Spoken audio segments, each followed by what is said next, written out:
hmm What's going on, everybody? It's your boy Childish. We're back at it again, and I got me some guests today for my Sunday Funday. Y'all know what it is. It's the two leaders of Epic Fail Alpha. We got Alpal Yo. and Akuho.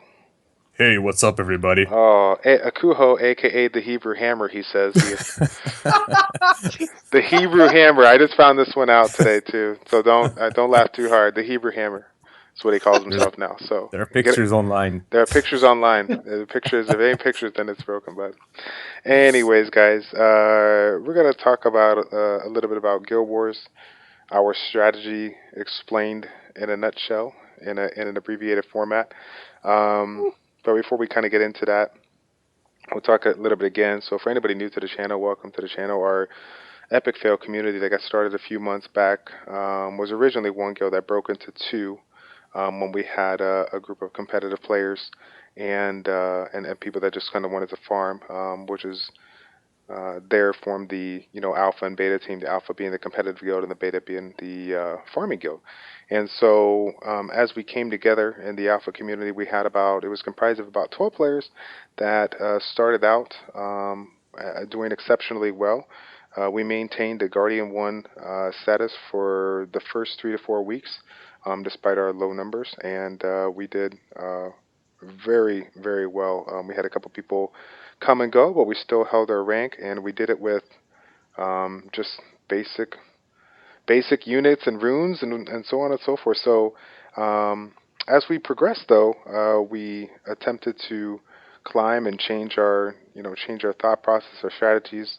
Moved into the Guardian 2 ranks, and it seemed that while we could maintain Guardian 2, we had a hard time progressing into Guardian 3, and rightfully so. We give all the respect in the world to all the Guardian 3 players. They've definitely put their time and effort into their strategies, their defenses. Their defense were second to none, and they always got the best of us, for a few of the fights. And so um, uh, we had a Alpal recently kind of take a look at just the Guild Wars in general, the usage of swords, basically kind of look at the strategy of timing the swords. And so he developed I guess you could say, a kind of a formula based on what he saw throughout the week. And he's getting ready to share that with us today. So why don't you go ahead and step on in, Mr. Alpal? All right. Good morning. Good morning. So after we split into the two guilds and become competitive, we basically raided Monday through to Saturday, twice a day. And what we were finding was, come the end of the week, we basically shot up in the rankings. We were winning a lot of raids, but our defense was awful. And then that obviously took us into the category of a lot better guilds and a lot more defense losses, and also not a lot of attack losses, but we were sort of struggling towards the end of the week, coming up against like the Guardian 3 guilds. So we cut it back to not raiding on a Monday and saving a couple of swords. And I was starting to notice things like timing. Basically, utilize what you can control, and that's the invites and the players that you've got. So we come up with an idea, sort of me and Akuho and Childish, to time when we use our swords according to, if we win, where they could take us, into what group. It's kind of, you sort of kind of got to watch the rankings during the week to see where you can end up. So the last thing you want to do as a guild in our situation is declare early enough to come up against the likes of Malicious, Absolute Void, Aftermath, Shoguns, because at the moment we're just not good enough, but we're getting there. So having used this strategy, our highest rank at the moment that we've achieved is rank 35, and to be honest, that's pretty awesome. That's very awesome. I was gonna say that's not like randomly hitting rank 35 midweek or whatever like that. We finished for the first time ever. I think it was 2 weeks ago at our best at Guardian 3 for 35. So Yeah, you've really got to pick and choose your battles. Check rankings before declaring. You got to factor in who you could be possibly fighting next, and where, because the last thing you want to do is, even if you declare and you end up against malicious in the same rank, if they attack you, that's almost a guaranteed loss. So therefore, you've pretty much, even though you've won the raid, it's cancelled out that win. So you've really gone nowhere. And the fall is a lot quicker than the climb. Sometimes you can get 2 or 3 guild defeats and end up out of the top 100 within the matter of 6-7 hours. Very crazy. And so, kind of overseeing the way that we do now, one of the things that people, and again, we'll kind of put this out there as kind of a helping tool, because there's going to be a lot of people listening, guild leaders and vice leaders or whatnot, to kind of think about that if they're sitting in that Guardian 1 rank. What do you do if you are, I guess we can even ask Akuho on this one. Akuho, what's your thoughts on you utilizing this versus what we did now? Maybe the pros and cons of having extra swords versus not. What do you think has been best, in general for people, assuming that they're trying to be in a competitive guild? Well, I think that if you are in a competitive mindset, then the thing that should be standing in front of you at all times is your final score at the end of the week. And you need to do whatever it is that you have to do and what is within your powers to do in order to achieve the highest rank possible. And Alpal's system, the system that he just explained, actually helped us achieve a rank that we might not have been able to achieve if we just kept on attacking without stopping and rethinking our position and what should we do. Should we maintain swords or not? So we might be losing a little bit of guild points or a little bit of action because we hold on raids or and so on. But at the end of the day, if it helps us to get that final goal of a higher rank at the reset time, then I think it's worth it. Yeah, and it's kind of one of those things where I was kind of considering, when you look at it, I mean, we have, when we were doing it back then, while we might be doing it evenly and might be winning, those last 3 to 4 swords, we're so far high in the ranks that we generally could not finish. Whereas managing the swords that we're doing now, it seemed like while we might have 1 to 2 swords left in the week, out of the overall amount of swords that we would have lost by playing the top, 5 guilds, we, 2 out of those 4, or 3 out of those 4, we were able to utilize them early on or manage them early on and still come out with a win. Even though we didn't use all of our swords, at the end of the week, we still earned more guild points than we would have had we just pushed and then lost. So people, Exactly. even though they see a couple of swords left, they still don't realize that we still come out more, with more guilds. There's no point in continuously pushing if you can't beat the people. Yep. And again, that kind of just comes down to, I think, being realistic, making yourself humble, grounding yourself, and realizing that, be realistic about your where you're at, where your guild's at, and hopefully use that as fuel to the fire to help and kind of construct your guild. So speaking of that kind of brings me to the next point before we go back into outbound stuff. One of the things that both the leaders kind of did without even me knowing was take, I think, 2 or 3 hours out of the time to just create a video just to talk about the variety of Guild War defense. So you want to kind of get into that, Akuho? All right. So what we did, we actually took a little bit of time to take a look at everybody's defense setups on Guild Wars, to check out, first of all, their logs, their weekly logs. And to do that on a Saturday is actually, you get like the whole week offense and defense log, and you can basically see how's everybody doing. get a picture. We don't go and make mathematical calculations about percentages and so on, but we, take a broad look at things, see how this player does, and if he had more successes and more losses, and where and how and why. And after that, we take a little more in-depth detailed look on the defense, the setup, and we see if the defense is holding. And by holding, I mean if he has at least a 50% ratio between fails and successes. Success is also a draw, in my opinion, because if you get a draw in Guild Wars, then you did some damage to the enemy guild. You took down a few of the units on the member that attacked you, and he will not be able to use them on the next member.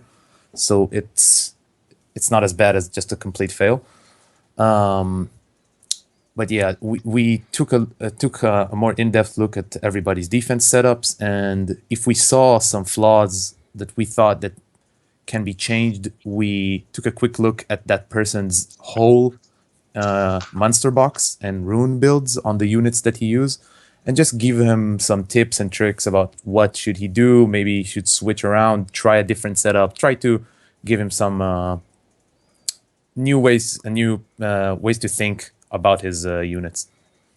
Cool. And it's so kind of I guess the message is going out there to, especially again, the vice leaders and the leaders of those guilds hanging in the Conquer 3 Guardian 1 is, are you a person that's constantly, trying to get those last 3 to 4% and not making it, and then just being like, okay, well, next raid? Or are you taking the time to look into that, defense log and seeing who's winning, who's losing, who's drawing, and more or less how it's working out for you? So If I may add one more thing to that comment that you just made.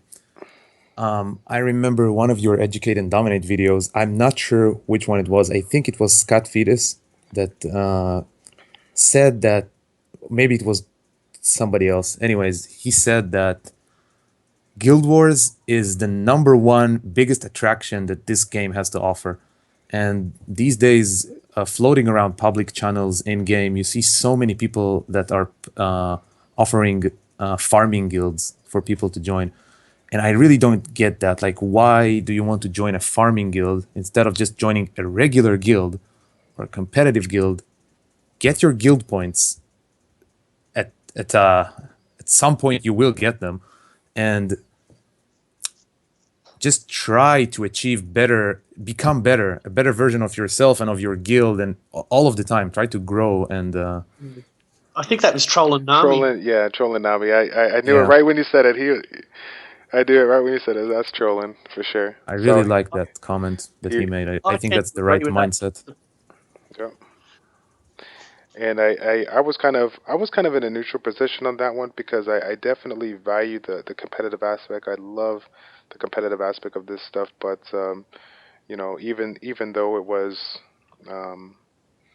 even though I thought his thing was right, I can see it from the other side that certain people are just trying to get the basic stuff, to get their IFRS, to get their amount. They're still in that beginning to early stages of the game, and trying to jump. It's like the people that are complaining online about my Giants B10 team is not working. Well, can you auto B8 or B6 or whatever? It's like no. It's like, and then what are you doing working on B10? You got to crawl before you can walk. So it's sometimes just getting the basic units, fusing the Verimoses, getting your Ifrits, all that stuff is kind of crucial before you start really trying to be whatever. But yeah, I definitely agree with Trolling. It's a competitive part of the game and should be treated as such. So, but I see both points. You know what I'm saying?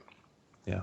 But let's see, Alpha. I think you had a couple more things you wanted to add as far as just overall advice and knowledge from what you learned in the mix.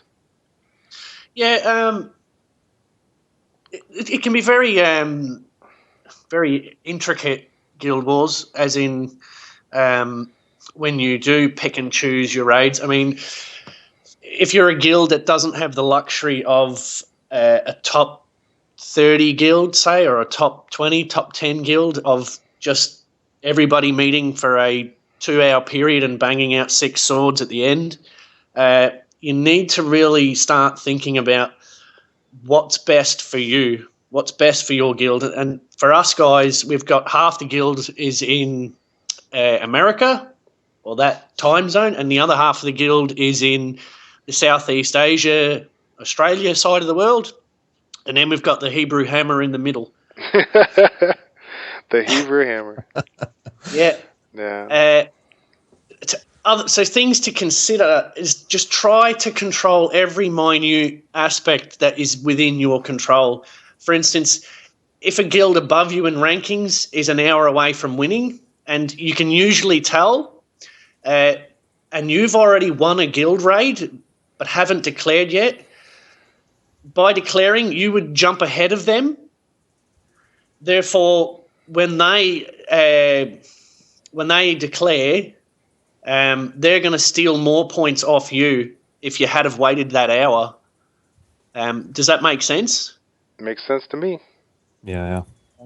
So even though it might only be 5 to 3 to 2 points, that could be the difference between you finishing 51, Guardian 2, or 49, Guardian 3.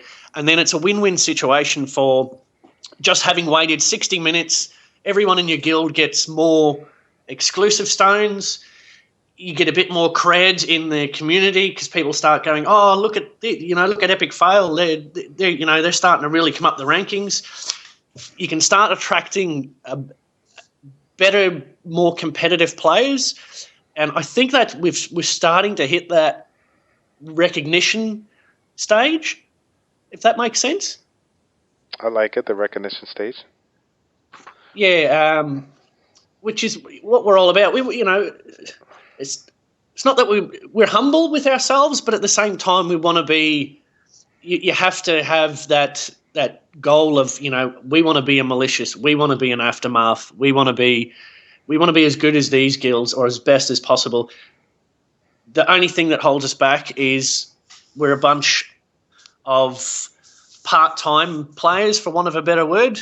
So we need to utilise everything within our control to maximise our wins and minimise our losses. That's why we hold off on swords at certain times of the week, because there's no point climbing up so high to be hammered straight back down, because you're not going to get the guild points anyway, even if you lose on offense. You're safer collecting them further down the ladder earlier in the week and then slowly pushing your way back up. Since we've started this, we've gone from rank 300 and something to 97 to 87. Then we had a really good week, 35. We fell away last week because some weeks you can get attacked 10 times, some weeks 20 times. That last week was brutal. What did we get, attacked 5 times within 90 minutes? It was disgusting. Yeah, and look, it can happen, but we're on the right track, I think. I think we're and as it's a constant evolution. There's no, this is set in stone, we have to do it this way. If something's not working, we'll try something else. If we notice other trends happening, we'll try something else. Mm-hmm.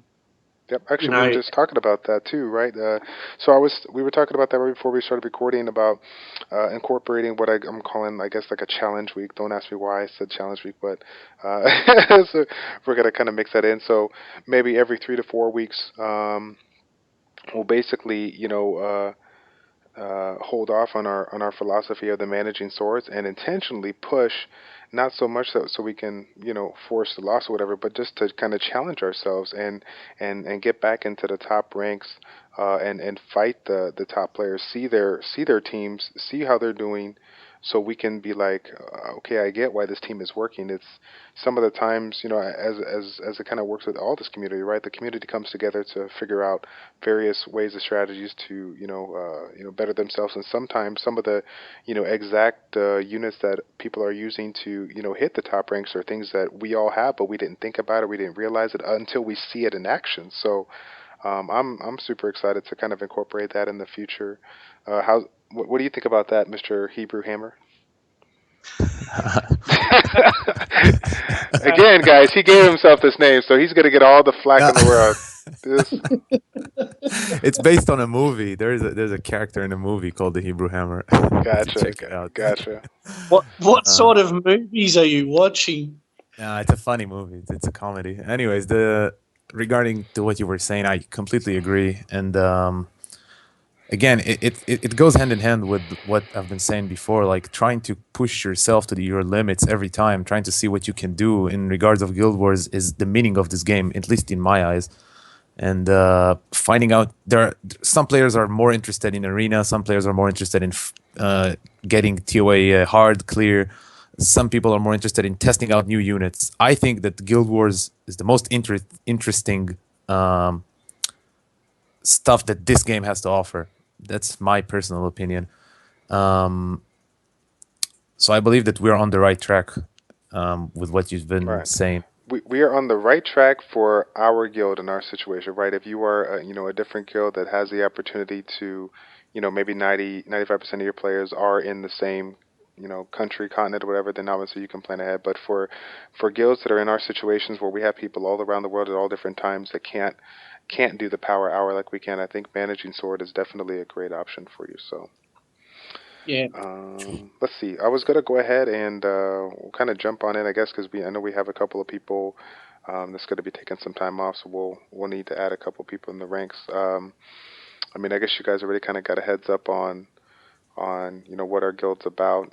If you've seen the other videos, I put out a couple recruitment videos. So basically, we're always looking for level 40 players that can maintain Conquer 2. And can utilize Line as the communication tool. It's a really really big component of it. If you can't utilize it, then we can't accept you. As far as the Conquer 2 rank, we made a comment earlier. While we don't have any amount of 6-star requirements or whatnot, generally speaking, the majority of our guild members have about a dozen 6 stars or more, and they're relatively well roomed, so that can kind of give you a benchmark if you're trying to figure out where you stand. The application process is as such. You guys contact me on my email, childish402@gmail.com, with your monster box pictures and your application, just basically stating you're looking to join. In addition, you'll send a friend request to me. I am the recruiter of both Alpha and Beta, and I will go ahead and send you an email taking a look, letting you know that I'm going to take a look at your units and runes, and then advise the two leaders. I'm extremely picky, so that's good for these two. They won't have to worry about too much, but I will always get a second opinion if I find that a person is kind of sitting on that borderline. Sometimes I even make a video of their units and the runes just to show the leaders and see what they think if they want to go ahead and take it on. So I think the biggest thing, when coming on board is having an open mind. That's probably one of the best things that has really helped us progress when we didn't think we can progress, is having an open mind about trying to implement new strategies, not within just our guild wars and whatnot, but within their own teams. We have a lot of people that come on board with great units and great runes, but the units are on the wrong runes and the runes are on the wrong units. Whatever. It's all over the place. And as long as you're willing to make the necessary changes to improve not just our guild wars, but improve your gameplay, because we feel that there's some things that are just better off in a certain situation. That's really, I think that's what matters. So. What does it say? We said level 40 requirement. We got the Conquer 2. What else are we missing, guys? Are we missing anything else? Uh-oh. You have to be sociable. Sociable, yes. Gotta have that social. That is the major component of, you've got to be in chat, talking away. We're a big family. We want to have fun together, have a laugh, talk about runes, units, discussions, the new dungeon. If you're coming here just to turn up and raid and be silent, then, you're not going to have much fun. Yep. And we're not going to have much fun, and that's no fun. That's no fun. There you go. Good deal. Well, if you guys can think of anything else, I think that's pretty much a wrap. What do you think? I would like to say something, if I may. Uh-oh. No. Come on. Good cop, bad cop. Here comes the bad cop, ladies and gentlemen. No, actually, it's the good cop. This is a good cop. This is a good cop. I wanted to give a big shout out to the guys in beta, in Epic Fail Beta. because we've been discussing alpha right now, but I've really been monitoring a few players in beta, and just now we've been promoting people from beta to alpha. For example, Plumcake, who joined us last week, and he's doing extremely well in alpha, like Yeah. really, really well. And it's just fun to see that people stay in Progressing. beta. Yeah, they progress, they keep on pushing forward, and it really warms my heart. I don't know how how to put it. I don't want to be cheesy, but it is what it is, that you see The people Hebrew progress. hammers And on top. Yeah. Soft hammer. yeah, No, but that's so a good point too. I didn't even think about mentioning that as well as far as the beta group coming along. It's great to see them come together and do exceptionally well. I mean, my wife's in beta right now, and I think we've been, even though we're set up to be farming, they've, every once in a while we'll find a team that actually has a reasonably decent, defense, and they'll still end up winning about 80 to 85% of those fights that they come across. So big shout out yeah. to them. Cool. All right. Well, we will go ahead and cut it off. Again, guys, contact me if you're looking to come on to the Epic Fail Alpha crew. I guess I'll go ahead and do a quick mention too as far as beta comes. Beta, we generally don't publicly, what's it called? Ask for applications because again we're just a farming guild. But if you are currently guildless, maybe hanging around in that Vita 3 ranks looking for a guild to farm or looking for a new home, by all means shoot me an email as well, and we'll see if we can fit you in. The thing of it is that while we have enough spots to add more players, I think it's 25 is the max, guys, for the raids, right? 25 for the raid, 30 for the guild. Right. So we only can have so many people that can raid on a consistent basis, and so I would we'll have a couple of extra spots to rotate people in and out. But I would hate to bring somebody on and then them, they be upset for sitting out 2, 3, 4, 5 times a week. So Yeah, there's a bit of a rotation system. yep, cool. All right, everybody, we'll go ahead and cut the video off right there. Thank you all for tuning in. It's a pleasure to make these videos for you. As always, it's your boy Childish, Al Pal, and Akuho with ChildishPlays checking out. We will see you in the next video.